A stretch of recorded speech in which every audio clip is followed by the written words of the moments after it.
Serial वसुधा में आ गया है बहुत ही धमाकेदार ट्विस्ट।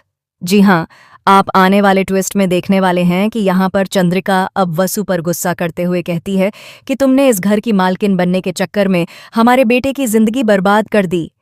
तुम जानबूझकर उसके करीब आई और उसके साथ रिश्ते बनाए, जिसके बाद यहाँ वसु का दिल टूट जाता है।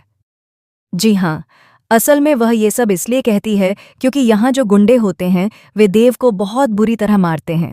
दरअसल होता कुछ ऐसा है कि जब देव चंद्रिका का ड्राइवर बन जाता है तो उसके बाद वह चंद्रिका को लेने के लिए घर पहुंच जाता है, जहां चंद्रिका उसके साथ जाने से इनकार कर देती है और कहती है कि हम तुम्हें नौकरी पर नहीं रख सकते।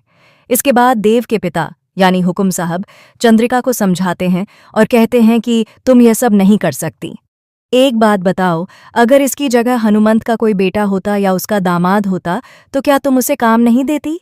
जिसके बाद चंद्रिका उसे नौकरी पर रख लेती है और अब देव चंद्रिका को लेकर निकल जाता है। तभी चंद्रिका की एक दोस्त वहां बैठी होती है और वह बार बार देव की काफी बेइज्जती करती रहती है। वह कहती है कि आजकल के लड़के ऐसे होते हैं जिन्हें गाड़ी चलानी तक नहीं आती और फिर भी ऐसे गाड़ी चलाते हैं। यह सब सुनकर चंद्रिका को बहुत गुस्सा आता है, लेकिन वह कुछ नहीं कहती। इसके बाद उसकी दोस्त देव को टिप देती है और कहती है कि तुम तो बहुत समझदार हो, लो ये पैसे ले लो। इससे देव को तो बुरा लगता ही है, लेकिन उससे भी ज्यादा बुरा चंद्रिका को लगता है। इसके बाद भी वह वहां कुछ नहीं बोलती। फिर जब मीटिंग खत्म हो जाती है और सभी लोग घर लौट रहे होते हैं तो यह बात करणवीर सिंह को पता चल जाती है कि देव कंपनी में ड्राइवर बनकर पहुंचा है।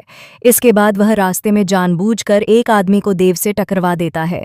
टक्कर लगते ही वह आदमी गिर जाता है और खून निकलने लगता है। हालांकि वह खून नकली होता है। देव सभी को समझाने की कोशिश करता है कि उसे कोई चोट नहीं लगी है और वह नाटक कर रहा है, लेकिन भीड़ में मौजूद गुंडे देव पर हमला कर देते हैं और कहते हैं कि रुक, हम तुझे सिखाते हैं कि चोट कैसे लगती है। इसके बाद वे देव को बहुत बुरी तरह मारते हैं। यह सब देखकर चंद्रिका पूरी तरह टूट जाती है। तो देखना इंटरेस्टिंग होगा कि चंद्रिका ने वसु को इतना कुछ सुना तो दिया है, लेकिन क्या वसु खुद को इनोसेंट साबित कर पाएगी? क्या चंद्रिका कभी इनके रिश्ते को एक्सेप्ट करेगी? आप कितने एक्साइटेड हैं? हमें कमेंट बॉक्स में ज़रूर बताएं।